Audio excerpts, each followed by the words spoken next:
Adam, a good start to this year now, off to a 4-1 start compared to the last 2 years. You've been here now for quite a year, for quite a while. Yeah. Many years. How important is it to get off to a good start compared to the last two? I mean, it's huge. Getting off to a good start puts you in the right direction early. I mean, comparing to the last couple seasons, it's been rough to start the season, but we got a pretty veteran group now, and everyone's very committed. It's awesome to be in that room this season, and obviously all seasons past, it's awesome to be on this team. But we got something special right now, and we're just going to try and stay consistent. Coach Eddie said before every game pretty much this season is the key to this year's consistency. So that's what we're looking to do throughout the rest of this year. And the physicality tonight. It was both teams going at it mano a mano. There's no real estate there without getting hit at least once. How is that? Yeah, I mean, lacrosse is a physical game, always has been.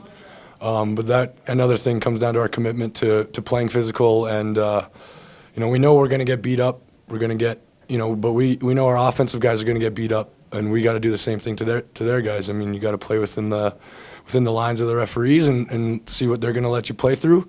But yeah, it's a physical game. I mean, it's awesome. It's so much fun when it's like that. Two-part question, because it was a two-part ball game. Yeah. You're out there defensively. Yeah. You're out there defensively, and the way the team is flying around offensively and scoring at will. What does that do for your mental approach? Then you come back out for the second half, and really it's a completely opposite ball game. Then what's the mental approach? Do you know that you now have to sort of change the way you're approaching things? Yeah, for sure. We know they didn't play last week. So sometimes when you have a bye week, you kind of take a little bit to get back into rhythm. And we've played the last, since the second week of the year, right? It's week 2. So we've been playing every weekend.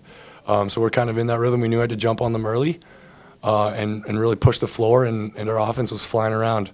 But we got that lead, I guess going to the second part of that question. We got that lead, and maybe we got a little bit complacent. Things are going our way. We got a little bit complacent. And, I mean, yeah, we played man down quite a bit too, which was tough. It's hard to get, back into another rhythm with that as well. But we battled. I mean, when it comes down to it, we shut the door in the end, and our offense came up big with a couple goals at the end. And I mean, our transition game was on point tonight, I think, too. Yeah, Adam, I was going to ask on that. The sharing of the ball, 18 assists on the 12 goals. Burns and Cole with some long transition passes down to Shane. When you guys are going like that and sharing the ball, it's got to be a good feeling. And obviously, the byproduct is a lot of goals. Yeah, for sure. And we knew this team, they like to play wide. They like to crash the net for loose balls, and that can draw them down to the crease. And if we take care of the ball on our end, we pick it up, we know we can kind of sprint to the bench and beat them there. We call them bench assists. They don't. Those are the things that don't show up on the score sheet, but they're huge plays in games. And I think we got 3 or 4 of those bench assists tonight. And Shane put the ball in the net, I think 6 times, which is unreal. Awesome. Thanks, guys.